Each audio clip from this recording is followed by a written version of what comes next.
बोल लेता है यार वो सच्चा आदमी है। हमें तो ना सच्चा चाहिए ना झूठा चाहिए, हमें मॉरलिज्म चाहिए ही नहीं, हमें अफेक्टिव चाहिए। आप ले जाइए सच्चे उठा के और उनसे पढ़वाइए नमाजें और उनको दें तस्बीहां, अपना आखिरत वो ठीक करें, हमें बर्बाद करना बंद करें, बस हम तो ये कहते हैं। तो you are absolutely true, like PTI ने जिस तरह से वो की हैं कैंपेन्स, तो एक बंदा फ्लुएंट बोलता है रुक के, बिना रुक के, उसकी कम्युनिकेशन अच्छी है सॉरी, और वो दिखता भी अच्छा है फिजिकली। तो ऑन अ लाइटर नोट मैं ये कहूँगी, क्या ये चीज़ आप अपने ऊपर अप्लाई करेंगे? और अच्छा, दूसरा मेरे पहली कैबिनेट देख सकते हैं पाकिस्तान की कि बेशतर तो जो लोग थे वो मुहाजिर थे वहाँ पर। तो और दूसरा ये है कि अगर हमें अब लग रहा है कि इमरान खान ही हमारे लिए एक निजात दहिंदा है जो इन हालात से निकाल सकता है, तो इसमें गलत क्या है कि कहीं ना कहीं अगर हम एक शख्स के ऊपर अभी आ रहे हैं, तो क्या हो सकता है आने वाले 5-10 सालों में कोई ऑर्गेनाइजेशन इस तरह की आ जाए, ग्रुप आ जाए एक लोगों का जिसके ऊपर हम बिलीव कर सके। बोल लेता है यार वो सच्चा आदमी है। हमें तो ना सच्चा चाहिए ना झूठा चाहिए, हमें मॉरलिज्म चाहिए ही नहीं, हमें अफेक्टिव चाहिए। आप ले जाइए सच्चे उठा के और उनसे पढ़वाइए नमाजें और उनको दें तस्बीहां, अपना आखिरत वो ठीक करें, हमें बर्बाद करना बंद करें, बस हम तो ये कहते हैं। That we will just capture these houses of power by the sheer force of gun and all। उसके लिए ये है कि अगर डिस्कोर्स इतना बेहतर हो जाए कि आप इस सारा तमाशा जो 4-5 साल बाद लगता है इससे हाथ खड़े कर लें और आप कहें कि पहले ये पपेट सारे उठा के ले जाएं, आप हमें नहीं चाहिए, आप ये मेन्यू लिखना बंद करें जिसमें से हमें एक चूज़ करना पड़े, हम अपना खुद लिखेंगे। और वो तभी होगा जब पहले थॉट आएगी, तो थॉट प्रिसीड्स एक्शन, थॉट आ गई तो एक्शन खुद ही करेक्ट हो जाएगा।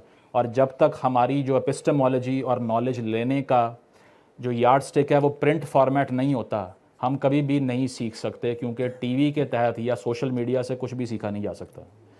प्रिंट ही सीरियस मीडियम है सीखने का, पढ़ना ही वाहिद तरीका है इस सारे चुंगल से निकलने का। इन्फॉर्म्ड वोटर पैदा करने के लिए इन्फॉर्म्ड रीडर पैदा करना चाहिए। 92% पाकिस्तानीज़ ने करिकुलम से बाहर कभी ज़िंदगी में कोई किताब नहीं पढ़ी, भूल जाइए डेमोक्रेसी आ जाएगी। 2-4 लोगों को हटाने से, 2-4 को लाने से डेमोक्रेसी नहीं आएगी। Read, think, write and brainstorm, only then you can bring a revolution which is a true revolution. Thank you. उसकी वजह यह है कि अगर हमने यार्ड स्टिक ये बनाई हुई है कि जो सबसे मॉरल लुकिंग होगा उसको इक़्तिदार सौंपना है, तो इक़्तिदार is not a machinery of morality. उसमें मॉरलिज्म डालेंगे दूसरी तरफ से अच्छी चीज़ें निकलेंगी, ऐसा नहीं होता। ये मैदान है इफेक्टिवनेस का और अच्छी सोच का, और अथॉरिटी सिर्फ एक होती है, लास्ट टाइम भी कहा था, वो इंटेलेक्चुअल अथॉरिटी होती है। जो मुझसे बेहतर सोच सकता है मैं उसके सामने ज़मीन पे बैठ जाऊं तो मुझे फ़र्क नहीं पड़ेगा उससे। लेकिन जब मुझे कोई ऐसा आदमी रूल करना चाह रहा है जिसकी जो basic understanding of normal phenomena of life इतनी ज़्यादा रिग्रेसिव है कि वो कह रहा है कि हमने आगे नहीं, हमने पीछे जाना है, तो उसके सामने अगर आपने सरेंडर करना है intellectually, it is an insult to all of you, it is your personal decision. But आपका लीडर सिर्फ वो हो सकता है ना जो कि आपसे बेहतर सोच सके, अदरवाइज मेरे और उसमें क्या फ़र्क है। अगर एक शिप चलाने वाले को ये पता है जहाज़ कैसे चलाना है, तभी उसको बिठाएंगे ना स्टीयरिंग व्हील के ऊपर। अगर हम ये सोचेंगे कि यार ये लगता बड़ा सच्चा आदमी है, इसने यूएन में तकरीर की थी, डुबा दो जहाज़ को बैठ के इसके ऊपर, तो उसके बाद में वही होगा जो हम करते आ रहे हैं रिपीटेडली। क्योंकि डायलेमा ये है ना बेसिकली कि हमें पता ही नहीं है कि ट्रूथ क्लेम किसका रेलेवेंट है और किसका इररेलेवेंट है। तो इसमें हुआ उसके अंदर मुझे तो नहीं पता कि रियल वर्ल्ड फिनोमेनास क्या हैं क्या नहीं है। तो ये चीज़ है कि अगर हमने इस ट्रूथ क्लेम की जिसकी हमने बात की है इसको समझ लिया कि बेसिकली तमाम एनर्जीज़ आपको बेवकूफ़ बनाने पे लग रही हैं, तो फिर इसके बाद आपको कोई ये नहीं कह सकता कि अगर आप सोचना बेहतर कर दें तो इसका कोई फ़ायदा नहीं होगा, बिल्कुल होगा। सबसे बड़ा सलूशन की तरफ आ जाते हैं, वरना लोग कहते हैं कि सिर्फ डिप्रेस करके घर चले जाते हो, कुछ करते नहीं हैं। तो सलूशन की बात यह है कि एक ऐसी मशीनरी जो कि आपको दिन रात बेवकूफ़ बनाने के ऊपर अपनी तमाम इन्वेस्टमेंट कर रही है, अगर वहाँ आपने अकल से काम ले लिया तो उनका सारा प्रोजेक्ट ही फेल हो गया। ये सलूशन है।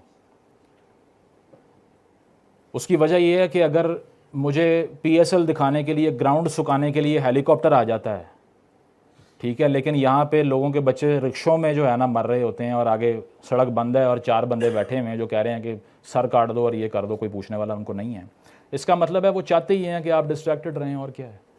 तो इससे बड़ा कोई रिवेंज हो सकता है कि आप इस सारी इन्वेस्टमेंट को फ्लॉप कर दें, आप इस डिस्कोर्स को बेहतर कर लें। अगर कोई ये सोचता है कि वायलेंट रेवोल्यूशन आ जाएगी और स्टॉर्मिंग ऑफ द बैस्टिल हो जाएगी और हम जा, क्योंकि क्रिएटिविटी है ही वही जो प्रोटेस्ट है माशरे की तमाम मेजॉरिटेरियन फैकल्टीज़ के ख़िलाफ़।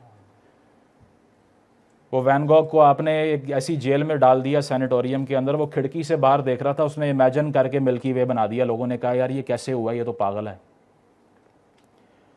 क्रिएटिव तो ये आदमी होता है ना बेसिकली। आई गेस कोई करेक्ट मुझे कर सकता है, बीथोवन मेरा ख्याल है ही कुडंट लिसन, राइट, उसकी लिसनिंग फैकल्टी नहीं थी। Mozart, I am not sure. तो वो बग़ैर सुने एक ऐसा कंपोज़र जो कि एक ऐसा म्यूज़िक बना कर गया जो आज तक 300 साल बाद भी रेलेवेंट है और एक आपको सॉलस देता है जब आप लगाते हैं। तो क्रिएटिव लोग तो आपको कभी इस तरह के स्कूलों से ऑर्गेनाइज्ड होकर डोसाइल होकर निकलते हुए दिखाई नहीं देंगे। वो इनफैक्ट वो अपोजिट होते हैं, वो नहीं फिट इन होते इन तमाम चीज़ों के अंदर। तो ये फैक्ट्री मॉडल ऑफ स्कूलिंग में सारा, तो क्लासेस ख़त्म हो जाती हैं और मैसेज आ जाती हैं उसकी जगह।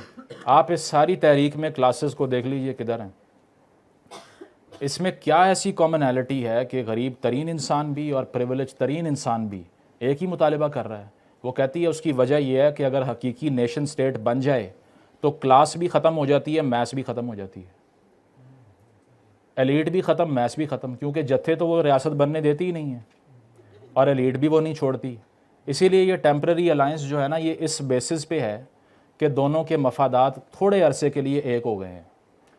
जैसे ही वो आदमी वापस आएगा तो क्लास प्रिवेल कर जाएगी, मैथ्स उड़ जाएगी और उसी पे ऑपरेशन शुरू हो जाएगा। और ऐसे ही हुआ है, आप देख लीजिए इंसानी तारीख में सारा। तो अगर किसी ने प्रिंट बेस्ड एपिस्टेमोलॉजी से तारीख पढ़ी हुई है तो ऐसे हज़ार आ जाएं, मुझे बेवकूफ़ नहीं बना सकते, क्योंकि मैंने टीवी से नहीं देखा कि वो क्या कह रहा है और वो सच्चा लग रहा है या नहीं, या बाल उसके हेलीकॉप्टर में उड़ रहे हैं या नहीं उड़ रहे, मुझे वो नहीं पता। तो इसीलिए मैं इन्फॉर्म्ड फैसला करूँगा। 5th जनरेशन की जो आपने बात की सही की है बिल्कुल, लेकिन ये फिनोमेना ग्लोबल